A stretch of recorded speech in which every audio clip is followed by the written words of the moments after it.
तो समझो। राधे राधे साथियों। तो आज हम लोग पढ़ने जा रहे हैं अपना 10th क्लास का कौन सा तीसरा चैप्टर, जिसका नाम है linear equation in two variable. Clear है कि नहीं? तो समझते हैं बहुत डिटेल से यार, ठीक है। एकदम बेसिक से हम लोग पढ़ने जा रहे हैं यार। आज देखो समझो, आज का टॉपिक जो होने वाला है तुमको थोड़ा सा कॉन्सेप्ट है, मतलब उसमें थ्योरी है, समझ रहे हो कि नहीं? और पक्का अच्छे से समझ के चलोगे ना तो थ्योरी वहाँ से ऑब्जेक्टिव क्वेश्चन बनेंगे और आएंगे भी, ठीक है। देखो समझो, एक टेबल अभी बनाई जाएगी और इस टेबल से हम 100% लिख के दे देंगे कि नहीं क्वेश्चन आएगा, ठीक है। हाँ तो पहले ध्यान समझो तो इसको। देखो तीसरा जो चैप्टर है अपना, थर्ड चैप्टर, उसका नाम है दो चरों वाले रैखिक समीकरण। रैखिक समीकरण क्लियर है कि नहीं? इंग्लिश में कहिए तो linear equation. Linear equation in two variables, ये नाम होता है, ठीक है। तो पहले तो ई का मतलब समझ लीजिए जाए कि नहीं, ये है का चीज, का करना है, कैसे बनती है, ठीक है कि नहीं? तो समझो। अच्छा तो सबसे पहली बात जो आती है दो। देखो मैं शब्द कितने उनका मतलब बताते हैं हम, ठीक है कि नहीं? तो दो का मतलब यार तो हमको नहीं लगता कि हमको बताने लायक है। दो का मतलब है ना, मैथ पढ़ते हो यार। और चर का मतलब समझते हो यार, है ना? चर का मतलब समझते हो कि नहीं? का एक्स वाई जेड, है ना, डॉट डॉट, है ना कि नहीं? चर का मतलब ये होता है कि वे राशियां जिनके मान में परिवर्तन होता रहता है। जिनके मान में क्या होता रहता है, उसको क्या बोलते हैं हम लोग? चर राशियां। क्लियर है कि नहीं? ऐसी राशियां जिनके मान में क्या होता रहे, उनको हम लोग बोलते हैं वेरिएबल्स। वेरिएबल्स का ही मतलब होता है चर राशियां। भाई नमस्ते नमस्ते भाई, इधर से आ जाओ, इधर से आ जाओ, इधर से आ जाओ, आ जाओ। देखो तो चर का मतलब क्या होता है, वेरिएबल। तो थोड़ा देखो भाई, ध्यान न बांटो, इधर समझो ध्यान से, ठीक है। और 100% भाई टेबल बताइए एक, और हम लिख के दे देवे कि नहीं। हर एक को ऐसा एग्जाम नहीं बना जिससे उस टेबल से रिलेट करने वाले क्वेश्चन ना पूछे जाएं, ठीक है। तो समझो ध्यान से। देखो कह रहा है कि दो का मतलब समझ गए, और चर का मतलब क्या होता है, जिनके मान में क्या हो, परिवर्तन। तो कहीं एक्स का मान कुछ निकालते हो, कहीं एक्स का मान कुछ निकालते हो, तो उसको चर चर बोलेंगे, ठीक है कि नहीं? और ये हिंदी का शब्द है। रैखिक का मतलब क्या होता है? हाँ, रैखिक का मतलब कितना होता है, घात एक। और किसकी घात? चर की घात। क्लियर है कि नहीं? रैखिक शब्द का मतलब क्या होता है, चर की घात। और एक ये चीज है आगे भाई, हाँ क्या लिखा है, इसके बारे में डिटेल से बात करते हैं। इसी को बोलते हैं हम लोग इक्वेशन। क्लियर है कि नहीं? तो समीकरण समझते हैं हम लोग किसको बोलेंगे, ठीक है। चलो समझो, ठीक। देखो समझो। अच्छा तुम लोगों ने बहुपद पढ़ रखा है? देखो बहुपद से रिलेट करेगी परिभाषा, ठीक है। थोड़ी स्टैंडर्ड है इसका, इस परिभाषा का अच्छी है। देखो बहुपद पढ़ रखा है।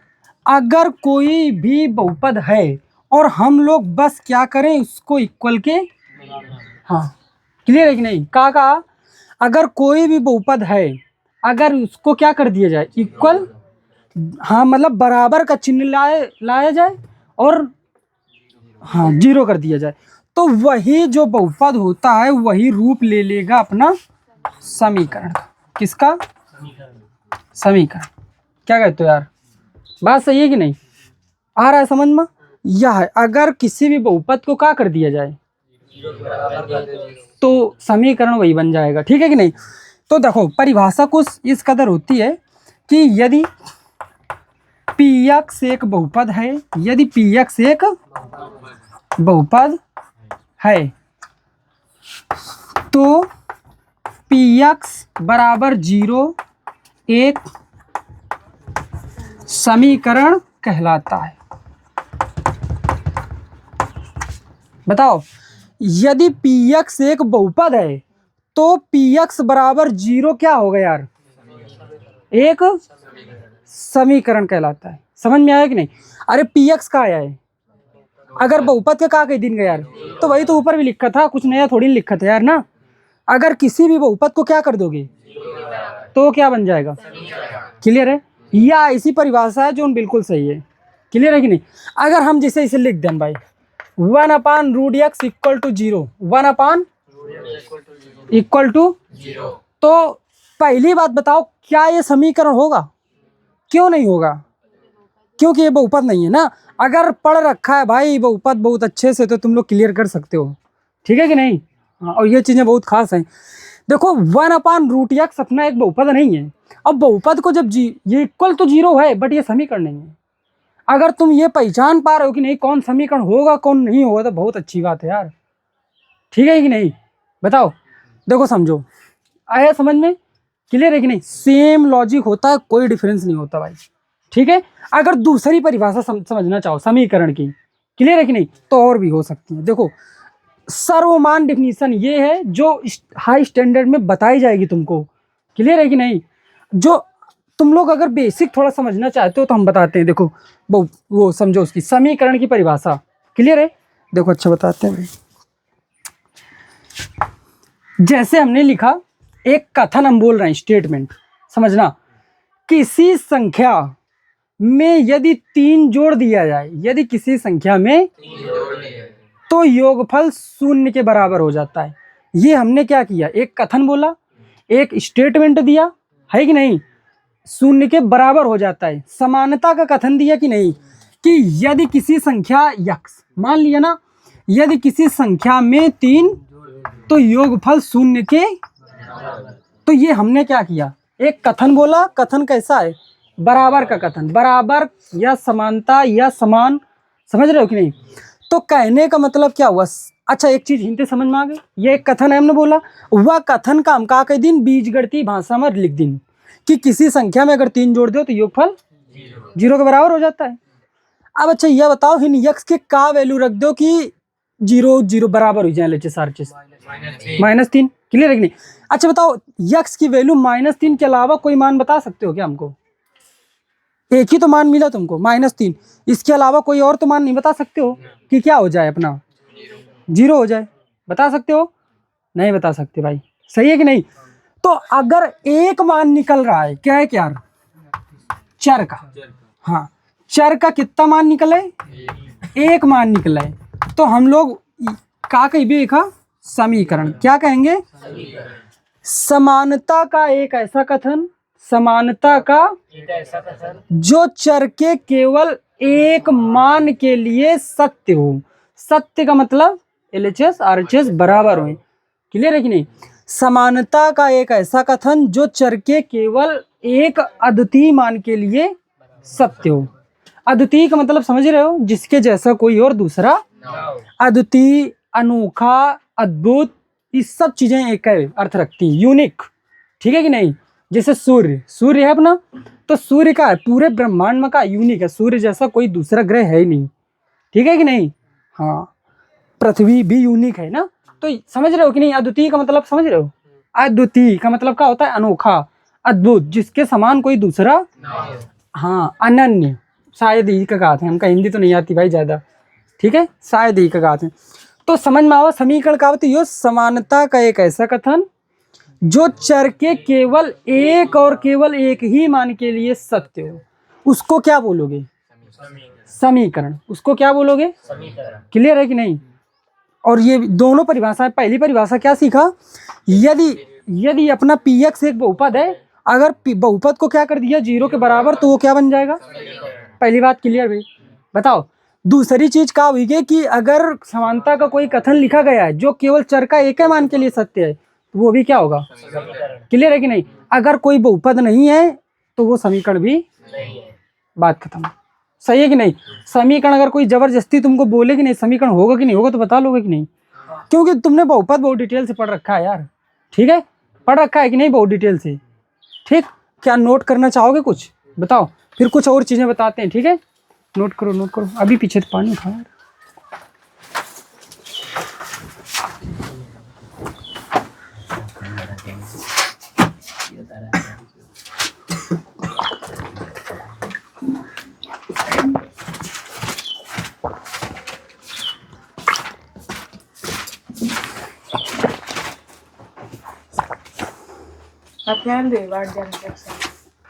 अप्रैल तो सेक्शन अलग, तो पेपर तो हो चुके हैं ना, जैसी मेहनत की होगी वैसे ही सेक्शन मिलेगा, है ना। लेकिन अभी और बदलेंगे आगे भी सेक्शन। नहीं बदलते अब? अरे बदलते हैं यार बीच में ना, है ना, टॉपर्स को अलग करते हैं ना, एक सेक्शन में लगता है। हाँ उनको बस टेस्ट होता रहता है, उनको बस हाँ। 4 घंटा पढ़ा टेस्ट होता है।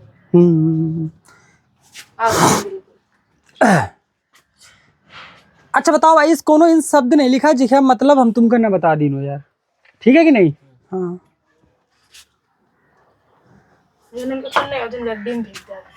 कहाँ बे, सी में, सी या डी में सेक्शन में। बिल्कुल खत्म, हिंदी नहीं। अच्छा ऐसे भी होता है क्या यार।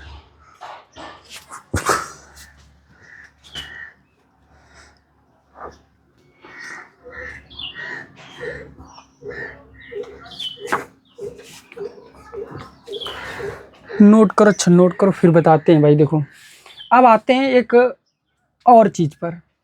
अभी हमने ये सीखा कि अगर चर के एक मान के लिए सत्य है कोई समानता का कथन, तो वो क्या होगा, अपना समीकरण होगा।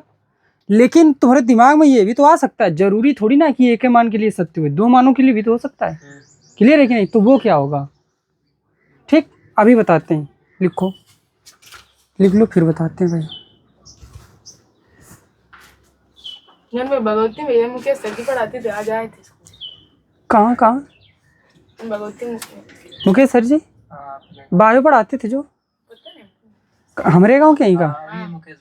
कहाँ तुम्हारे स्कूल गए थे क्या? आज गए थे पढ़ाने गए थे क्या? भैया से बात कर रहे। अच्छा अच्छा हो, बड़ी मारा मारी है यार पढ़ाने में। और जो अच्छा टीचर होता है कहीं घूमता नहीं है, ये भी है। ये तो जिन विकास में हटते ही नहीं है, बहुत कम हटते हैं। अच्छा हाँ, सैलरी अच्छी देते हैं ना वहाँ पे, तो क्यों हटेगा कोई यार, है कि नहीं। देखो रब करिए थोड़ा सा, देखो अच्छा समझो यार, थोड़ा सा बस।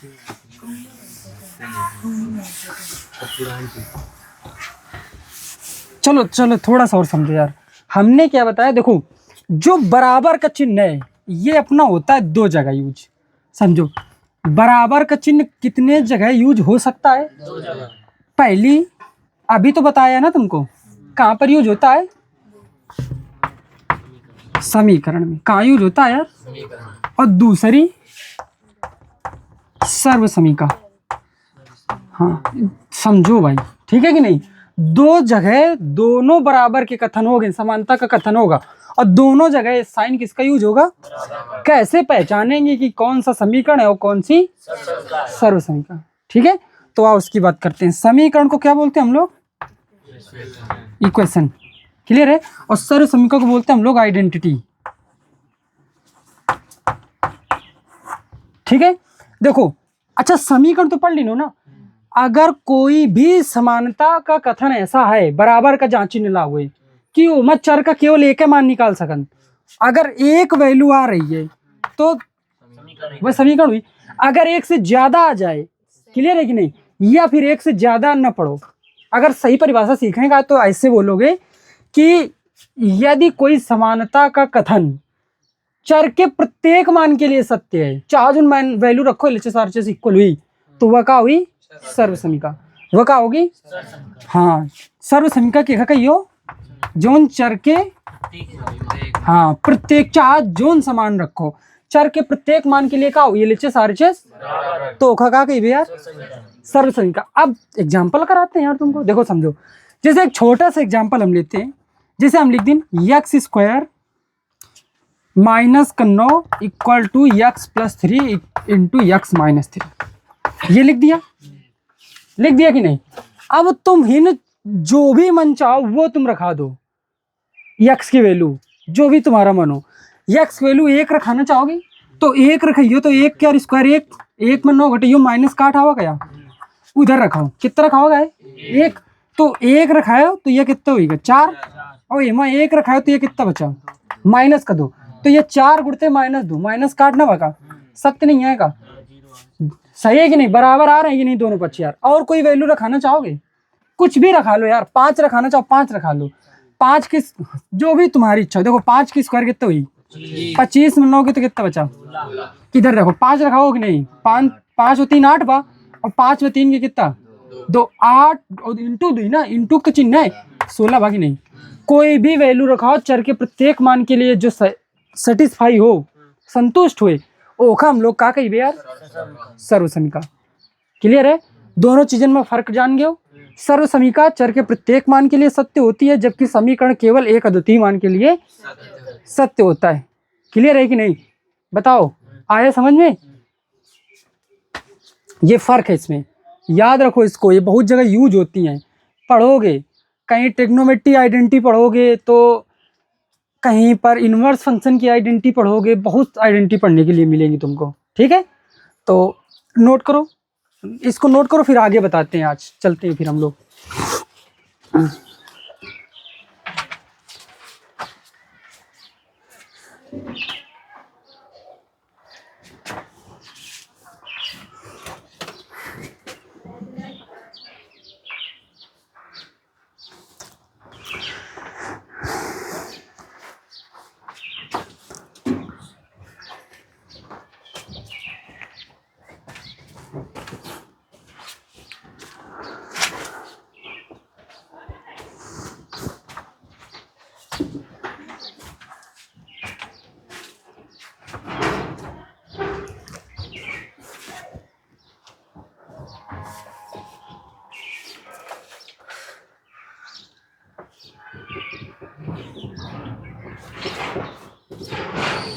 हो गया, अब कुछ चीजें समझते हैं यार डिटेल से। ठीक है, देखो समझो तो। अच्छा ये बताओ अभी तुमने सीखा क्या है, तो मतलब समीकरण कुल मिला के सीख लिया कि नहीं, क्या सीखा, समीकरण सीख लिया। तो समझो अगर तुमने सीख लिया है समीकरण, क्लियर है कि नहीं, तो समझो अब हम लोग सीखेंगे समीकरण के प्रकार। समीकरण के बहुत सारे होंगे, टाइप्स ऑफ इक्वेशन।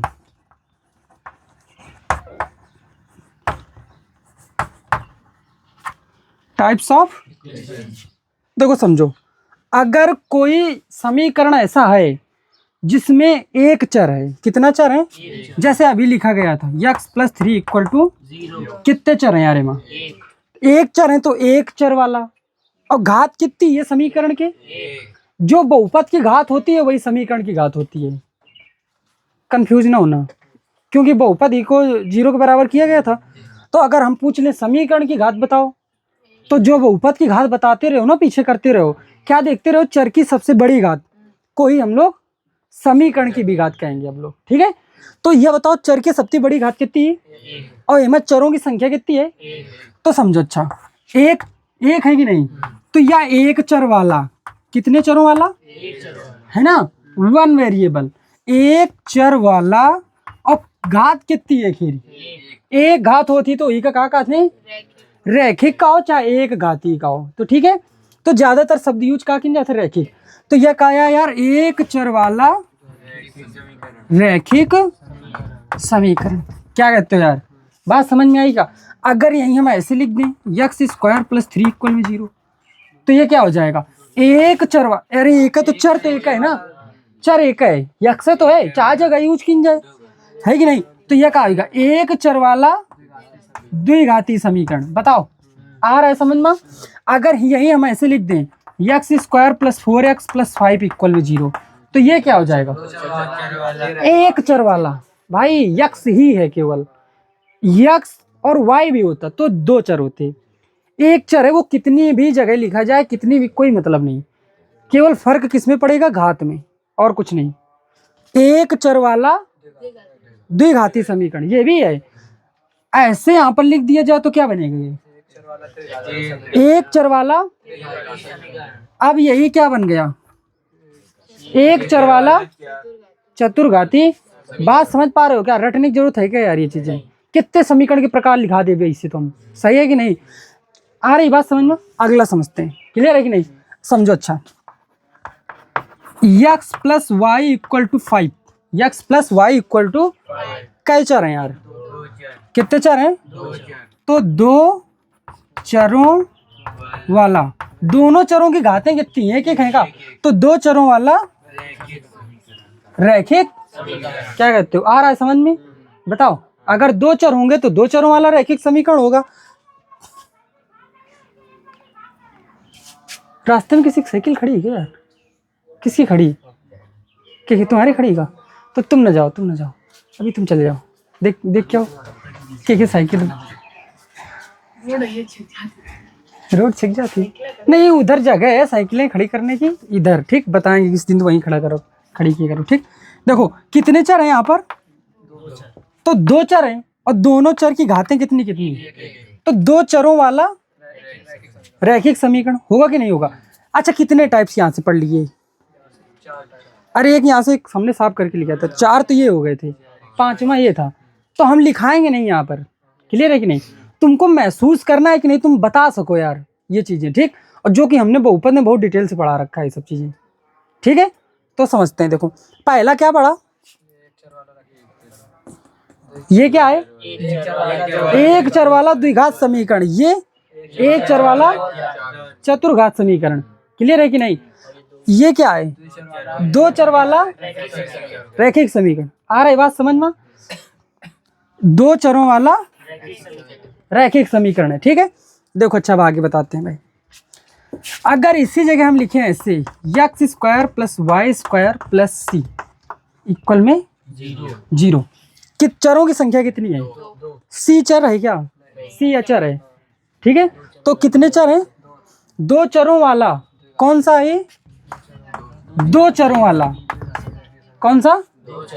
दो चरों वाला द्विघातीय समीकरण, क्लियर है।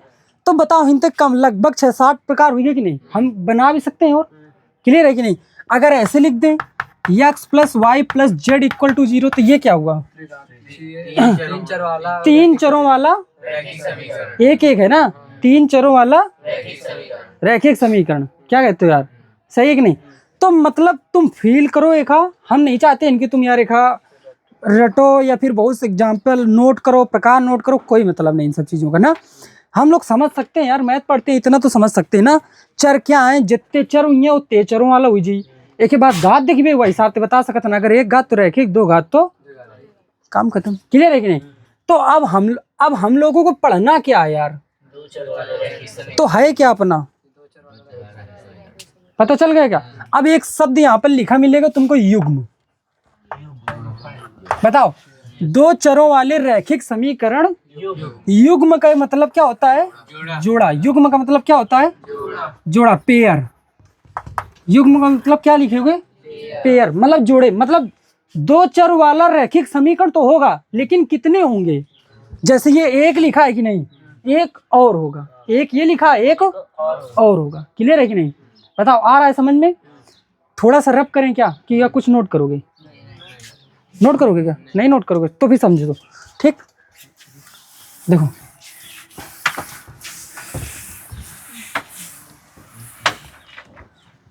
चलो बात समझो अच्छा फिर। देखो, प्रत्येक जो ऑब्जेक्टिव क्वेश्चन पूछे जाने के लायक है, ठीक है, प्रत्येक रैखिक समीकरण, प्रत्येक रैखिक एक सरल रेखा होती है, एक सरल रेखा को निरूपित करता है, ये भी लिख सकते हैं, निरूपित करता है। बात समझ में आ रही कि नहीं? कोई भी रैखिक समीकरण है, वो चाहे एक चर वाला रैखिक समीकरण हो, हमने क्या लिखा है? प्रत्येक रैखिक समीकरण, ये तो नहीं लिखा चरों का। एक चर वाला रैखिक समीकरण हो, या दो चर वाला, या तीन चर वाला, प्रत्येक रैखिक समीकरण एक क्लियर है कि नहीं? तो अगर तुमको एक समीकरण दिया जाएगा तो उससे हम एक सरल रेखा खींच सकते हैं, क्लियर है कि नहीं? तो दो समीकरण होंगे तो दो रेखाएं खींच सकते हैं, तीन समीकरण होंगे तो आ रही बात समझ में? पहला ऑब्जेक्टिव, क्लियर है कि नहीं? प्रत्येक रैखिक समीकरण होता है, ऑप्शन में एक सरल रेखा, एक परवलय, एक वृत्त, एक त्रिभुज, तो ऑप्शन टिक करना पड़ेगा। क्या होगा? प्रत्येक समीकरण एक सरल रेखा, क्लियर है कि नहीं? दूसरा, प्रत्येक द्विघात समीकरण एक परवलय को रिप्रेजेंट करता है। क्लियर है कि नहीं? प्रत्येक द्विघात समीकरण एक चरों की संख्या हम यहाँ पर नहीं बोल रहे हैं, कितने भी हो, ठीक है, इससे नहीं फर्क पड़ता। बताओ, 2 ऑब्जेक्टिव है, ये नोट करो, फिर इसके बाद आगे चलते हैं हम लोग।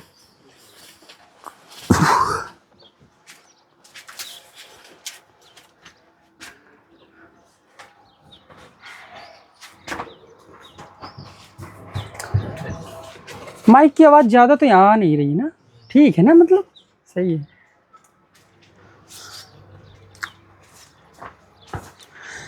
अगर कोई रैखिक समीकरण होगा तो वो एक सरल रेखा बनाएगा, खींची जा सकती है उससे।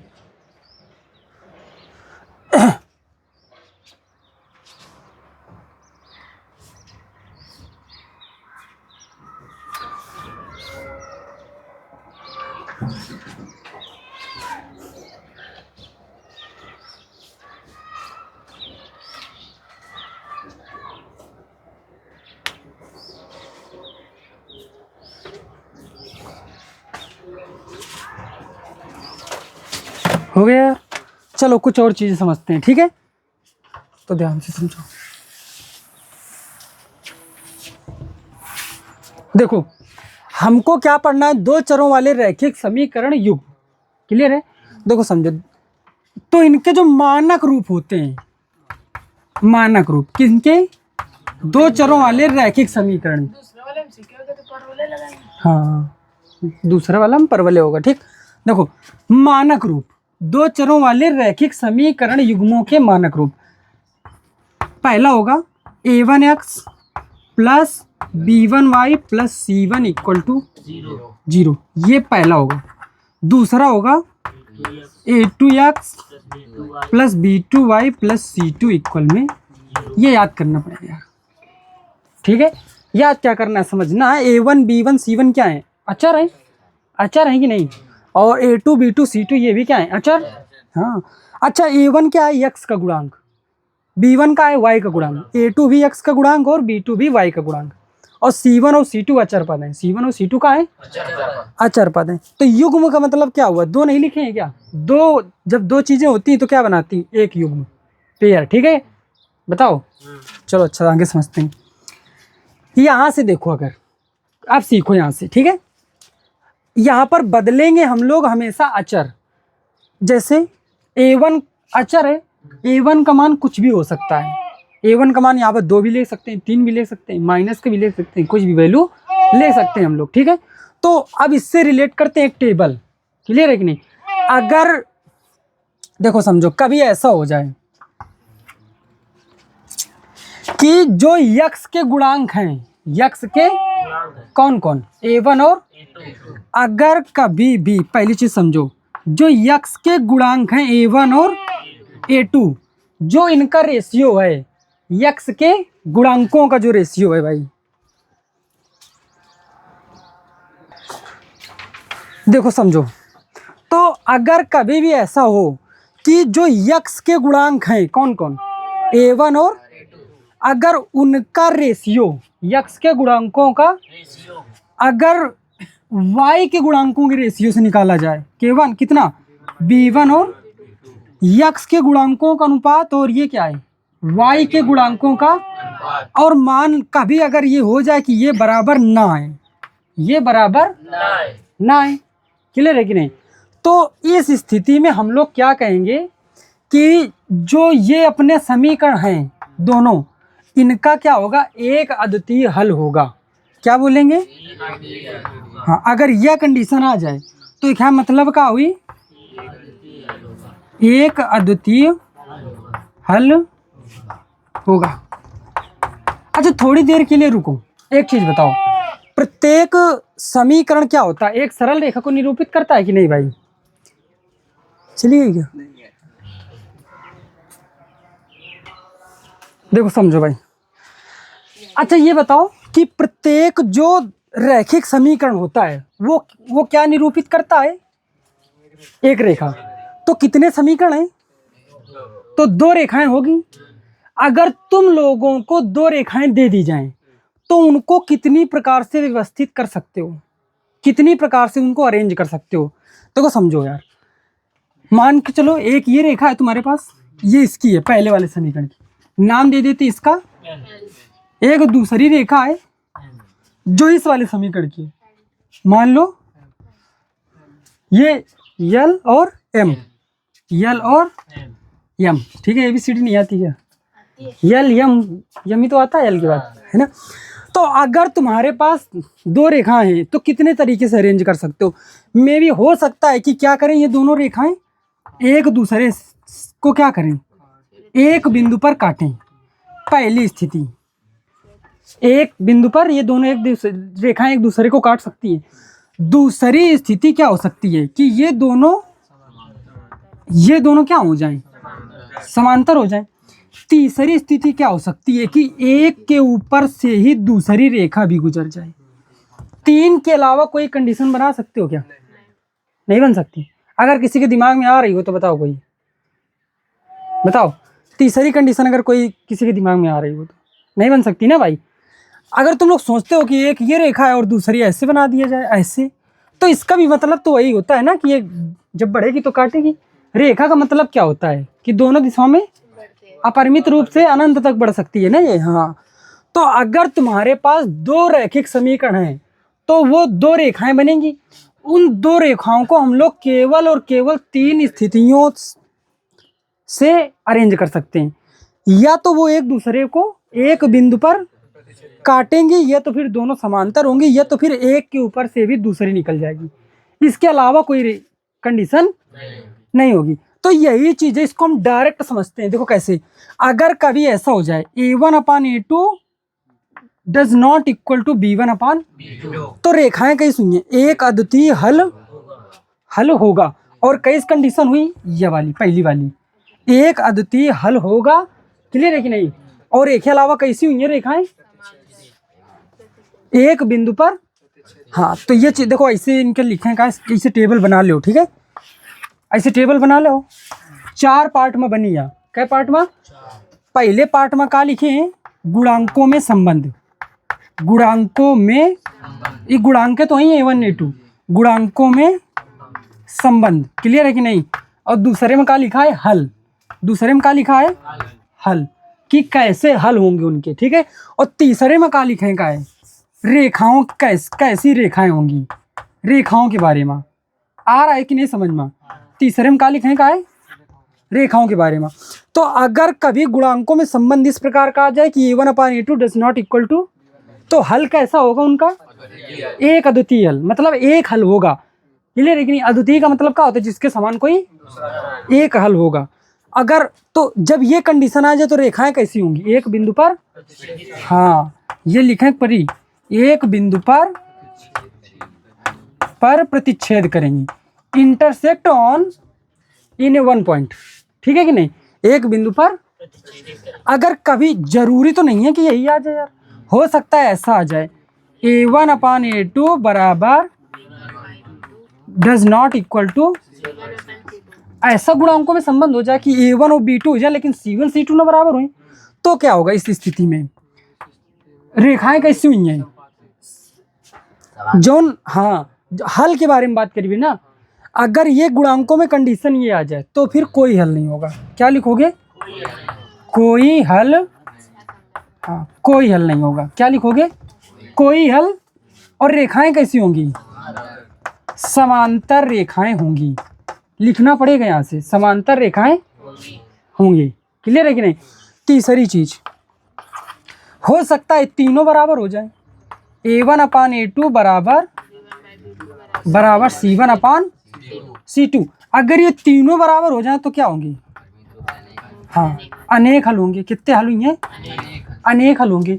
और रेखाएं कैसी हुई हैं, ओवरलैप करी हैं, मतलब एक के ऊपर से ही दूसरी। संपाती का मतलब क्या हुई, संपाती का मतलब क्या बताइए कि संपाती रेखाएं उनको बोलेंगे जब एक रेखा दूसरी के ऊपर से होकर गुजर जाए, ओवरलैप कर जाए। ठीक है कि नहीं? तो बात समझ में आ रही है?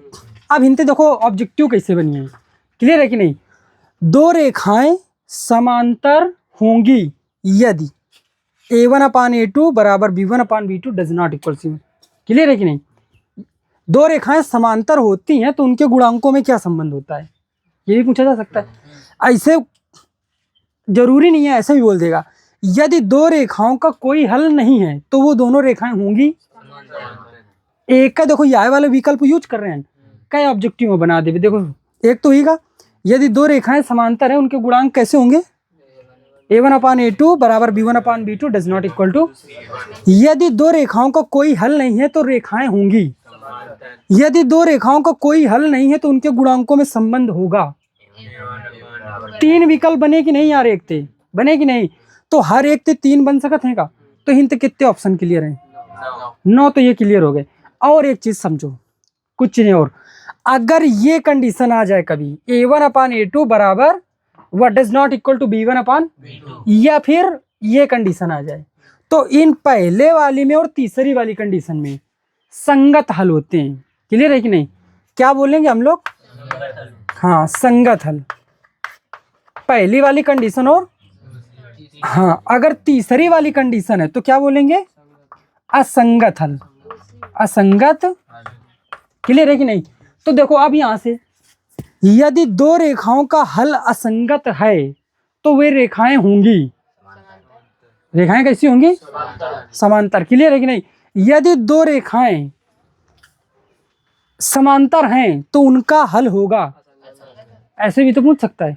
तो बहुत ज्यादा ऑब्जेक्टिव है मैं यार, कम से कम समझ लो कि कम से कम 12 ऑब्जेक्टिव बन सकते हैं। सही है कि नहीं? अरे 15 समझ के चलो, 15 ऑब्जेक्टिव बन सकते हैं कि 9 तो पहले बता दिन यार, फिर 2 इधर से अभी बोल के बताए कि नहीं। आप समझो ऐसे भी तो पूछ सकता है कि यदि A1/A2 does not equal to B1/B2 तो रेखाओं का हल होगा। सही है कि नहीं भाई? बोलेगा कि नहीं? ऐसा भी तो बोल सकता है यदि रेखाएं एक बिंदु पर प्रतिच्छेद करती हैं तो उनका हल होगा, ऐसे भी तो बोल सकता है। तो हिंद 100% एग्जाम में पूछा जाएगा, इधर से रिलेट करिए। एक ऑब्जेक्टिव तो हिंद फंसता ही फंसता है भाई। ठीक है, तो ये टेबल समझ में आ रही है, कैसे बनाई गई है ये भी समझ में आ रहा है।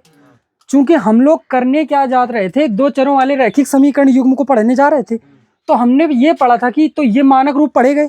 फिर हमने पढ़ा कि प्रत्येक रैखिक समीकरण एक रेखा को, तो यहाँ पर 2 रैखिक समीकरण है तो 2 रेखाएं हो गई यल और हमने इनका कॉम्बिनेशन बनाया। हो सकता है कि ये दोनों रेखाएं एक दूसरे को एक बिंदु पर, हो सकता है कि मे भी ये दोनों समांतर हो सकता है कि ये दोनों एक दूसरे के संपाती हो, एक के ऊपर दूसरी हो। 3 कंडीशन के अलावा चौथी नहीं पॉसिबल है भाई। ठीक है कि नहीं? तो फिर इनसे देखो हमने ये ऑप्शन बनाया अपने, ये ऑब्जेक्टिव क्वेश्चन है। ठीक है, तो ये टेबल बहुत इंपॉर्टेंट है यार, इसको बहुत अच्छे से नोट करो।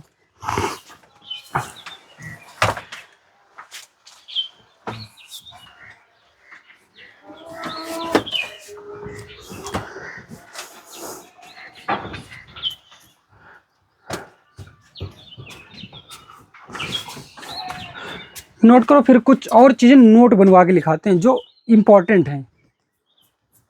ये तो ऑब्जेक्टिव पूछे ही जाएंगे।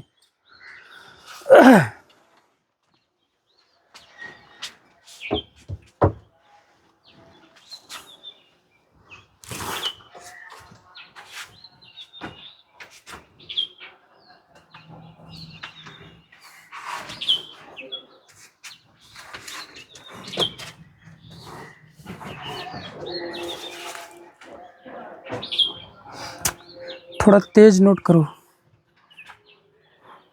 क्लास चला के नोट के लोगे हैं, नोट के लो रख के दिन थोड़ा सा देखो आगे इंपॉर्टेंट बताओ, नहीं तो हमारे दिमाग की नहीं उतर जाए चीज़ें। एक ही हमारा समझो, रुक जाओ देखो, हम इम्पॉर्टेंट ये बताने जा रहे हैं कि अगर 2 रैखिक समीकरण हैं 2 चरों वाले और मान लो कि उनका कोई हल नहीं है, देखो बहुत ही अच्छा नोट डाल के लिखो, इंपॉर्टेंट है, नोट डालो। नोट नंबर 1, नोट नंबर 1,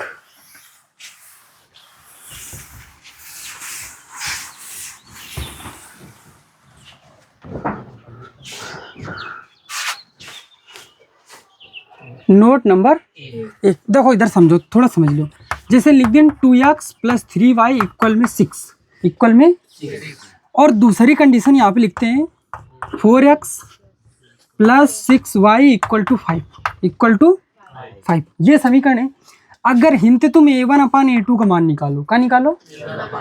तो a1/a2 यही बात है। तो 2/4 मतलब कितना आएगा? a1/a2 आएगा कि नहीं? और b1/b2 निकालो, कितना आएगा? 3 × 3 3 दूना 6। तो ये दोनों का होगी। तीसरा निकालो c1/c2, तो क्या बराबर है का? नहीं है। तो यह कंडीशन कहे कि वो थी हल कैसे बात है? हल कोई हल नहीं होगा। क्लियर है कि नहीं? हाँ मतलब कोई हल नहीं होगा। तो अगर कभी भी यार, हम देखो नोट जो बनाना है उसको सोचो। अगर मान के चलो ये जो अपना क्वेश्चन है ये बोर्ड एग्जाम में आ जाए, क्वेश्चन दे दिया जाए कि हल कीजिए, क्या कीजिए? रैखिक समीकरण युग्मों को हल कीजिए। हल करने का मतलब x और y का मान, तो क्या करोगे? नहीं कर पाओगे यार। वही तो नोट है इसका, वही तो इम्पोर्टेंट है। हल नहीं होंगे ये। क्या कह रहा है? तुम क्या कह रहे हो? कोई हल नहीं होगा। तो हल कहे निकाल रहे हो? कोई भी क्वेश्चन सॉल्व करने से पहले इस बात का ध्यान देना कि वो क्वेश्चन के सॉल्यूशन होगा या नहीं होगा। क्वेश्चन का सॉल्यूशन केवल और केवल एक ही स्थिति में संभव है, जब a1/a2 does not equal to b1/b2।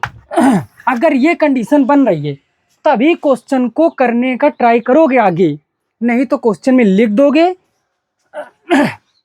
जैसे ये क्वेश्चन आ गया यार, तो सीधे सीधे लिख दोगे, चूंकि यहाँ a1/a2 बराबर b1/b2 does not equal to c1/c2, अतः निम्न समीकरणों का कोई हल संभव नहीं है। बात खत्म। कुछ नहीं करना आगे 1%। ठीक है? अगर क्वेश्चन आ जाए तो याद रखो इस चीज को। ठीक है? यही लिखो नोट में। क्या लिखोगे? यदि दो समीकरणों का कोई हल नहीं है तो फिर हम उनको बीजगणितीय विधि से हल नहीं करते। मान नहीं निकालोगे। जो प्रतिस्थापन विधि, विलोपन विधि लगा रहे हो, बीजगणित विधि, पता नहीं, हल होगा ही नहीं। ठीक है? यदि दो समीकरणों में यदि दो समीकरणों का कोई हल नहीं है, कोई हल नहीं है, अर्थात a1/a2 बराबर b1/b2 does not equal to c1/c2। a1/a2 बराबर b1/b2 does not equal to c1/c2। तो उन समीकरणों को हम किसी भी विधि से हल नहीं कर सकते, तो या हल करने की कोशिश नहीं करते हैं।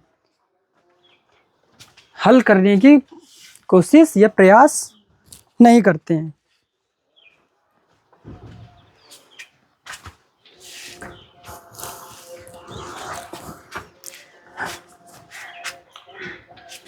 बात समझ में आ रही है? अगर बाय द वे क्वेश्चन कहीं भी आ जाए, जरूर नहीं बोर्ड एग्जाम में पूछा जाए, और ये पूछा भी गया, ऐसा भी नहीं कि नहीं पूछा गया। ठीक है? क्वेश्चन दे देगा कहीं कि विलोपन विधि से हल कीजिए, क्या कही थी? तो बस आंख बंद करके हल नहीं करना यार। पहले इसको 1 मिनट के लिए समझने में क्या जाता है यार, a1/a2 b1 है कि नहीं? क्लियर है कि नहीं? तो अगर समझ लेना तो बस क्या कह दोगे, क्या लिखोगे?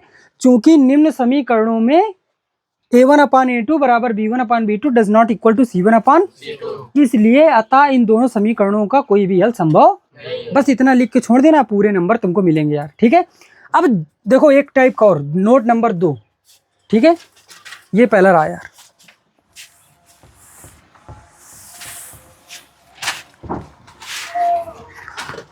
दूसरा समझो, यहां पर हमने लिख दिया 5 की जगह क्या लिख दिया? 12। क्लियर है कि नहीं? अब यहां पर बताओ क्या सब बराबर है? a1/a2 कितना है? 1/2। b1/b2 भी तो बराबर होंगे, 1/2 बराबर 1/2। c1/c2 भी कितना होगा? तो सब बराबर है क्या यार? a1/a2 बराबर b1/b2 बराबर, अगर सब बराबर होते हैं, x के गुणांक बराबर y के गुणांक बराबर अचर पदों का अनुपात, सब बराबर हैं, तो इस स्थिति में कितने हल होते हैं? कि अनेक हल होते हैं। अनेक हल होते हैं, फिर भी क्वेश्चन को सॉल्व नहीं कर सकते। फिर भी क्वेश्चन को सॉल्व अगर तुम चाहो इस क्वेश्चन को कि नहीं विलोपन विधि से सॉल्व कर लें, तो नहीं होगा भाई, नहीं होगा। अगर चाहो कि प्रतिस्थापन विधि से हल कर ले तो भी ये क्वेश्चन सॉल्व नहीं कर सकते हो। क्लियर है कि नहीं? चाहो तो करके देख लो, चाहो तो करके देख भी सकते हो। देखो समझो, अगर कोई बात नहीं, देखो समझो, आज कौन सी विधि से सॉल्व करने की कोशिश करें बताओ? विलोपन विधि। विलोपन विधि कहती क्या है? किसी भी एक समीकरण के मान क्या कर दें, चर के गुणांक बराबर किन जाते ना पहले, तो एमा कितने का गुणा करा दीजिए यार, 2 का, तो 2 का गुणा कराओ, कितना हो गया यार, कितना हुई जी, फिर क्या हो जी, क्या करोगे, घटा दोगे, सब जीरो हो गया क्या? कहाँ से सॉल्व कर लिया क्या? हल कितने यार रखे, अपरिमित रूप से अनेक हल है फिर भी हल नहीं कर सकते, यही तो नोट लिखना है बस। यदि a1/a2 बराबर b1/b2 बराबर c1/c2, क्लियर है कि नहीं, हो तो उन समीकरणों को किसी भी विधि द्वारा, किसी भी बीजगणितीय विधि द्वारा हल नहीं करते, हल नहीं करते हैं, उन समीकरणों को किसी भी बीजगणितीय विधि द्वारा हल नहीं किया जाता।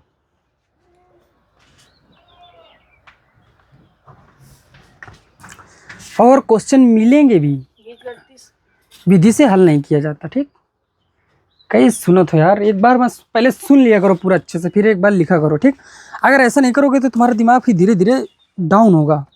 कोशिश करो कि जितना एक बार में सुन सको उतना फिर लिखो समझ के। ठीक, अगर एक शब्द सुनते हो फिर एक शब्द लिखते हो फिर पूछते हो, फिर तो माइंड थोड़ा थोड़ा डाउन होने लगता है। देखो समझो, बात समझ में आई? तो अगर कोई हल नहीं है तो भी हम उनको सॉल्व करने की कोशिश नहीं करेंगे, सीधे सीधे लिख देंगे कि कोई हल। नहीं है, अगर अनेक हल हैं तो भी हम सॉल्व करने की कोशिश नहीं करेंगे, सीधे सीधे लिख देंगे यार अनेक हल हैं, सॉल्व नहीं कर सकते। लेकिन यार याद रखोगे इसको, इंपॉर्टेंट चीज़ है यार ये। ठीक है, बच्चा बहुत गलत करता है एग्जाम में, अगर आ गया तो पढ़ा रहेगा उसमें इतना टाइम वेस्ट कर देगा, हल क्यों नहीं हो रहा, इतना इजी क्वेश्चन क्यों उसने कर रखा है यार, बहुत ईजी है उसके लिए लेकिन हल नहीं होगा। ये चीज़ें पढ़ना जरूरी है, इंपॉर्टेंट है कुछ नहीं भाई। इतनी चीज़ समझ में आई क्या यार, क्लियर है कि नहीं? अब हेडिंग डालो, हल करना, 2 चरों वाले रैखिक समीकरण युग्म को हल करना।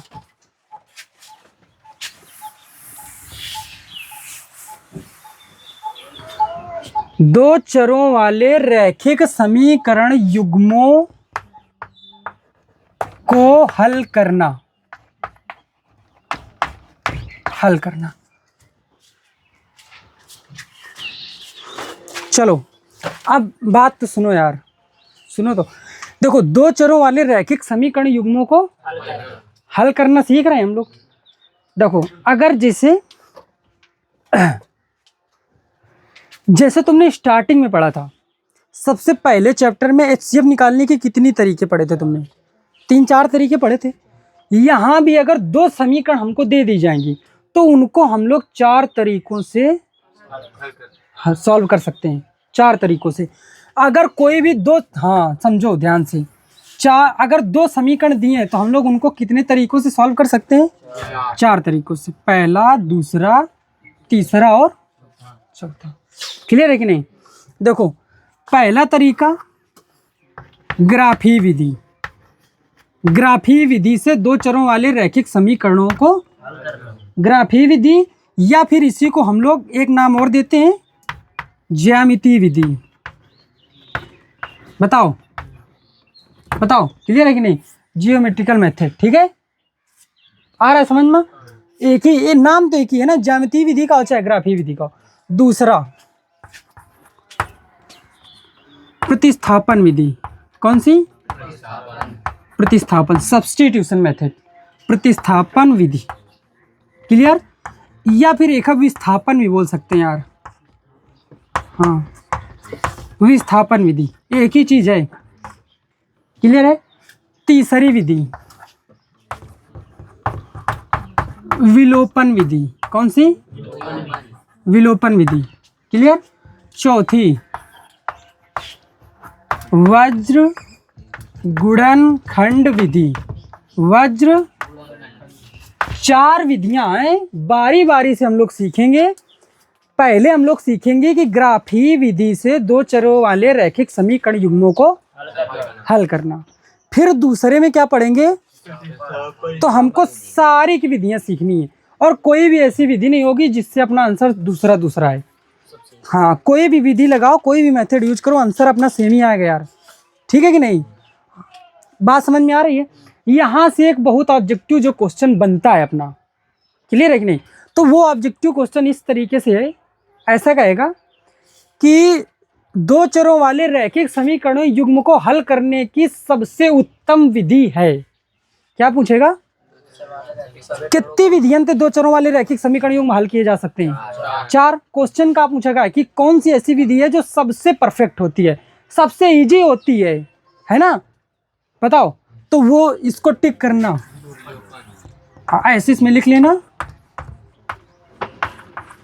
सर्वोत्तम विधि। और ये ऑब्जेक्टिव पूछा भी गया है, अभी दिखाएंगे जब पढ़ाएंगे तुमको। ठीक है? हाँ, ये ऑब्जेक्टिव पूछा भी गया है। दो चरों वाले रैखिक समीकरण युग्मों को हल करने की सबसे उत्तम विधि कौन सी है? विलोपन विधि। क्लियर है कि नहीं? तो नोट करना चाहोगे? नोट करते हैं, फिर बारी बारी से हम लोग सब पढ़ेंगे। ठीक है? पहले ग्राफी, फिर प्रतिस्थापन, फिर विलोपन और एंड द लास्ट वज्र गुणनखंड विधि। सब विधियां पढ़ते हैं पहले।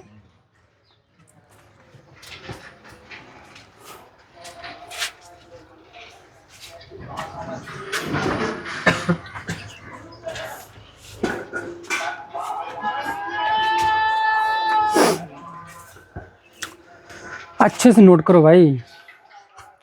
तुम यार पैड क्या नहीं लेके आ रहे हो, स्लेट हैं? राइटिंग, हैंड राइटिंग तुम लोग खराब कर लो वैसे माँ। ये देखो तुम नहीं लेके आ रहे हो, हैं? लेके आओ, हैंड राइटिंग ना बनी हो। देखो चार्ज इतना आता हो पढ़ने में, लेकिन अगर राइटिंग नहीं से नंबर कट जाते हैं यार। हाँ, राइटिंग में बहुत ज़्यादा ध्यान दो, बहुत अच्छी राइटिंग बनाओ। अभी तुम और आगे आओ।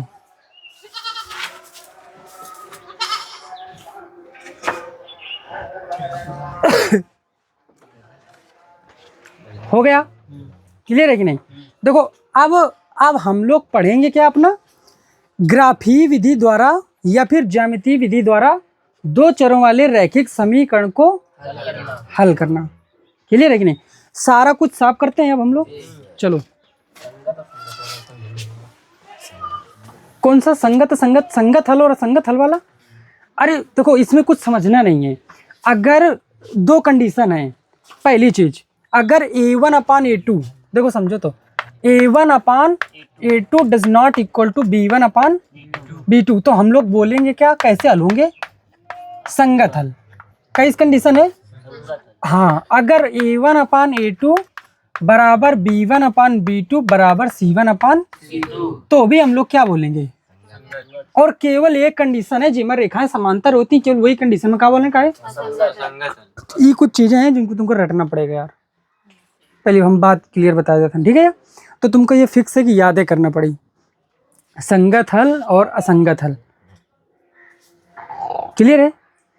मतलब एक तरीके का यह है कि अगर हम लोग सोल्यूशन निकाल सकते हैं, अगर कोई भी समीकरण है जिनका सोल्यूशन हम लोग निकालते हैं, तो हम लोग बोलेंगे उसको संगत हल। कि मतलब इन समीकरणों के संगत में कोई ना कोई हल पॉसिबल है। समझ रहे हो कि नहीं? अगर नहीं निकाल सकते हैं तो क्या बोलेंगे? असंगत हल। मतलब कोई भी, मतलब ये समीकरण असंगत है, इसका हल संगत नहीं है, ऐसा कुछ है। ठीक? हाँ, बट इसको रटना पड़ेगा यार, रटना। ठीक है? समझो इसको। तो रब कर दिया जाए। देखो समझो। अच्छा, हेडिंग डाल लो अपनी, ग्राफी विधि या फिर ज्यामितीय विधि से दो चरों वाले रैखिक समीकरण युग्मों को हल करना। ये रही भाई आज की टॉपिक।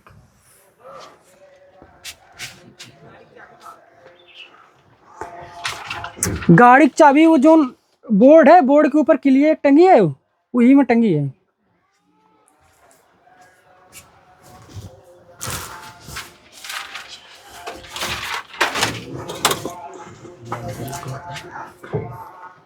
देखो समझो,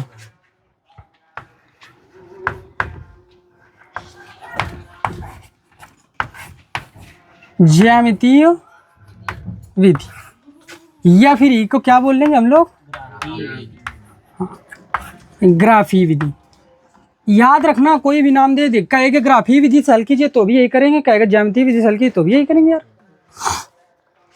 होता क्या है समझो, क्लियर है कि नहीं? मेथड समझो करते क्या है। इस विधि में सबसे पहले दिए गए समीकरणों से ग्राफ में रेखाएं बनाते हैं, ग्राफ में, क्योंकि प्रत्येक समीकरण एक सरल रेखा को निरूपित करता है। तो दो समीकरण होंगे तो एक समीकरण से एक रेखा खींचेंगे, दूसरी समीकरण से दूसरी रेखा खींचेंगे। क्लियर है कि नहीं? तो ग्राफीय विधि समझ में आ रही है कि नहीं कैसे का? क्लियर है कि नहीं? तो सबसे पहले दिए गए समीकरणों को निरूपित करने वाली रेखाएं ग्राफ में खींचते हैं। क्लियर है कि नहीं? पहली चीज रेखाएं खींच ली गई। दूसरी चीज, वे दोनों रेखाएं जिस बिंदु पर ग्राफ में एक दूसरे को प्रतिच्छेदित करेंगी वही उनका हल होगा, वही उनका।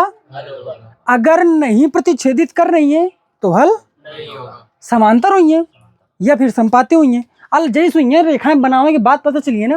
देखो कुछ क्वेश्चन कराते हैं यार, ठीक है? समझो, आसान है, बहुत समझ में आ जाएगा।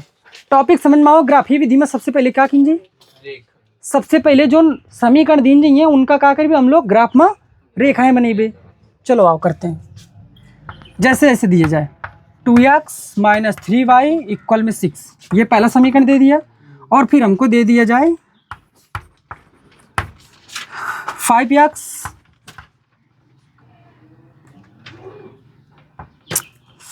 क्या लिखोगे, 5x + 10y = मान के चलो 10।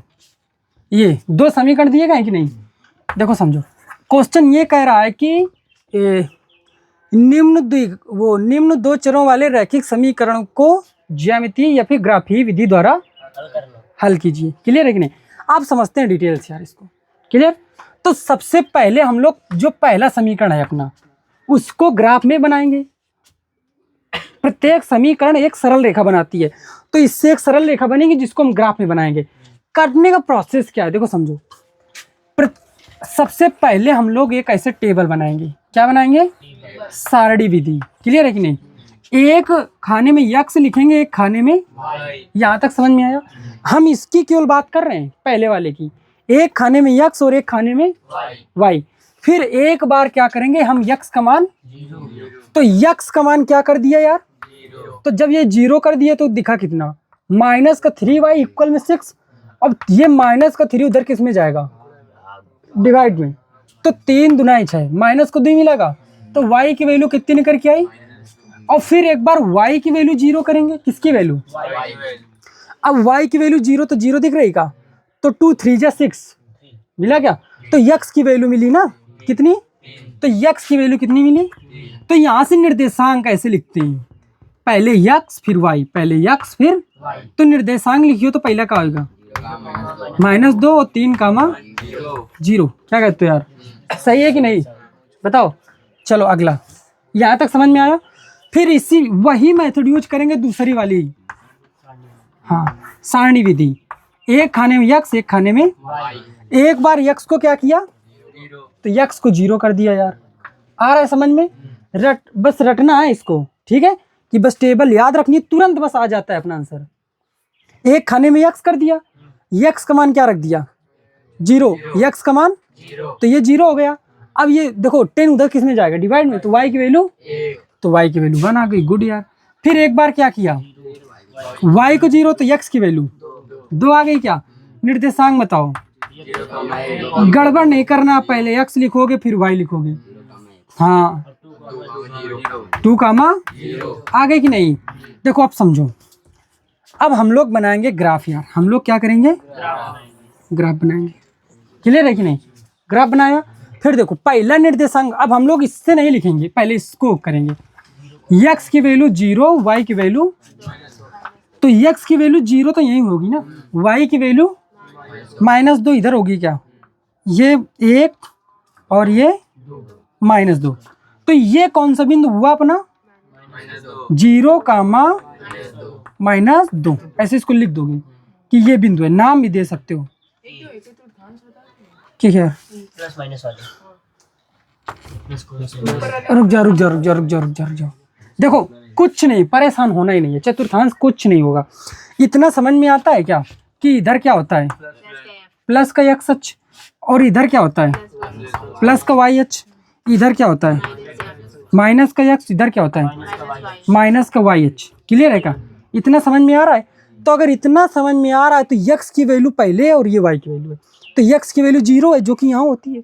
वाई की वैल्यू कितनी है माइनस को 2, तो वाई माइनस दिख रहा है क्या? तो वाई की वैल्यू -1 -2 खत्म। क्लियर है? कोई चतुर्थांश से मतलब नहीं यार अपना। यक्स की वैल्यू 3, वाई की वैल्यू 0। यक्स की वैल्यू 3 है, वाई की वैल्यू क्या है? तो वाई यहाँ पर 0 होता है, ये मूल बिंदु है ना, बताओ ऑरिजिन पर। और कितना यक्स की वैल्यू 3 है क्या? प्लस का 3, तो प्लस का 1 प्लस का 2 और प्लस का, तो क्या यही बिंदु होगा अपना 3,0? क्लियर है कि नहीं? नाम इसका दे दिया कि ये क्या बी, क्योंकि बिना नाम के कोई भी बिंदु नहीं होता। बिना नाम के फिर लिखोगे तो डेसिमल होगा, समझ रहे हो? फिर इसके बाद ये देखो गड़बड़ नहीं करना, सब एक बार बिंदु नहीं लिखना, नहीं तो फिर गड़बड़ कर दोगे। सबसे पहले हमने एक समीकरण से एक रेखा खींची। सबसे पहले एक समीकरण से एक रेखा, एक समीकरण से एक रेखा खींची। यार बहुत गंदा बन रहा है क्या यार? क्लियर? पटरी अटरी रख के खींचोगे यार अच्छे से, ठीक है? सबसे पहले एक समीकरण से एक रेखा खींच लिया।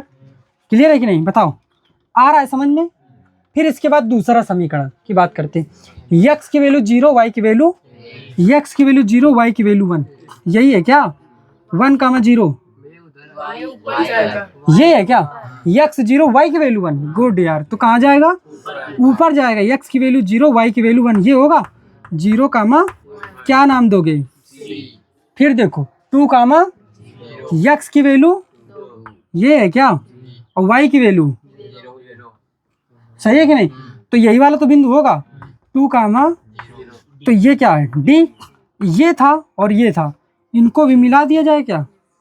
ऐसे जाएगा? बताओ भाई, बस समझो। देखो ये दोनों रेखाएं एक दूसरे को जिस भी बिंदु पर प्रतिच्छेद करेंगी, जिस भी बिंदु पर, वही उनका क्या होगा? हल होगा। वही उनका क्या होगा? हल होगा। ये क्लियर है कि नहीं? यहाँ प्रतिच्छेद कर रही हैं तो यही क्या होगा? इसका हल होगा। समझो देखो इसको ऐसे यहाँ पर ऐसे मिला दो, यहाँ पर ऐसे और यहाँ पर ऐसे मिला दो। क्लियर है कि नहीं? अरे यक्स अक्ष में कहाँ गया ये? 2 और 3 के बीच में, 2 और 3 के, तो लगभग कहाँ गया? 2.5। और ये कहाँ गया? 1. सही है क्या? ये कहाँ गया?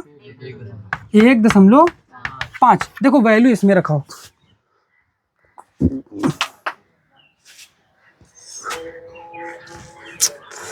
हो सकता है क्या गड़बड़ हुआ है क्या कुछ?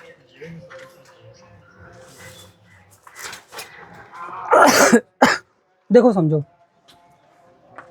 अगर देखो, अरे जब पटरी अटरी रख के मिलाओगे ना तो सही एकदम लाइन होंगी। हो सकता है कि ये 3 के नीचे हो, क्या हो? ये 3 के नीचे काटे यार, ये भी तो हो सकता है। वो जो ये 5 उधर 0.5 है। अच्छा हाँ, यहाँ पर क्या होगा? हाँ हाँ भाई ये सही है जी, ये एक तो ये है ना, ये 0.5 होगा। सही है भाई।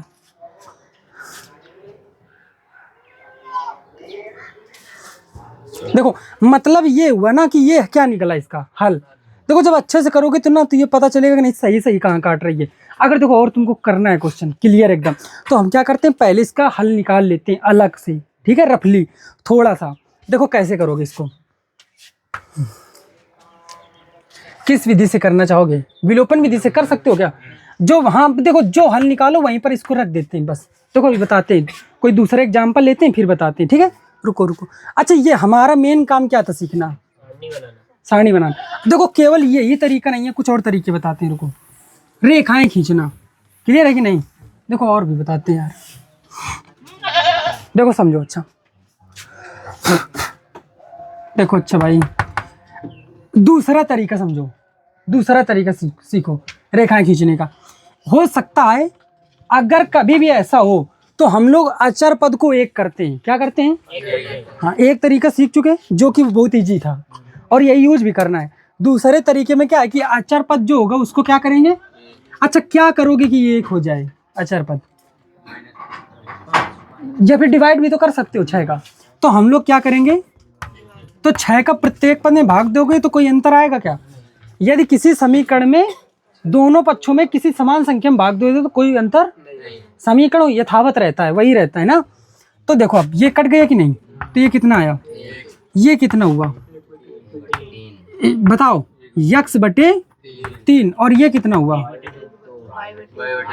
है ना, माइनस को वाई बटे, ऐसे नहीं लिख सकते होगा। क्या लिखा है को वही लिखा है क्या, बताओ, क्लियर है कि नहीं। और बराबर क्या है? एक। तो एक अपना मानक समीकरण होता है ऐसे, x upon a plus y upon b equal to, तो इसके जो निर्देशांक होते हैं वो होते हैं, यक्स के नीचे ए है तो a कामा 0, वाई के नीचे b है तो 0 कामा, वाई के नीचे b है ना, यक्स वाला तो है ही नहीं, तो यक्स वाला क्या होगा? तो ये अपना फार्मूला है, क्लियर है कि नहीं। यक्स के नीचे कितना है तो 3 कामा, वाई के नीचे कितने हैं -2, तो यक्स वाला कितना है, वही वैल्यू यहाँ से आती है, वही वैल्यू वहाँ से आती है। मैच कर रहा है क्या, बताओ। अरे 0 का -2, 0 का -2 लिखा है ना, इधर उधर लिखा है, समझ में आया क्या? हाँ, ये भी मेथड होता है, ये भी इजी है, ऐसा नहीं है कि ये बहुत बड़ा हो ना। हाँ, ये ज़्यादा इजी है, तो जैसा तुम करना चाहो, ठीक है। और भी हैं, ऐसा भी नहीं है, और भी हैं, ठीक है, तरीका और भी हो सकते हैं, लेकिन कुछ आसान तरीकों में से ये 2 ही चलेंगे यार। बताओ, तो रेखाएं खींच सकते हो क्या? ठीक है, तो ये लिख लो यार, इसको नोट करो। आज की क्लास बस यहीं तक रखते हैं, ठीक है। इसके साथ कहाँ पर, यहाँ पर नहीं, तो उसको फिर ऊपर ले जाएंगे। अगर अरे देखो, हम कोई भी एग्जाम्पल आता है हम बताते हैं, ठीक है। आज की क्लास भाई यहीं से समाप्त करते हैं। राधे राधे।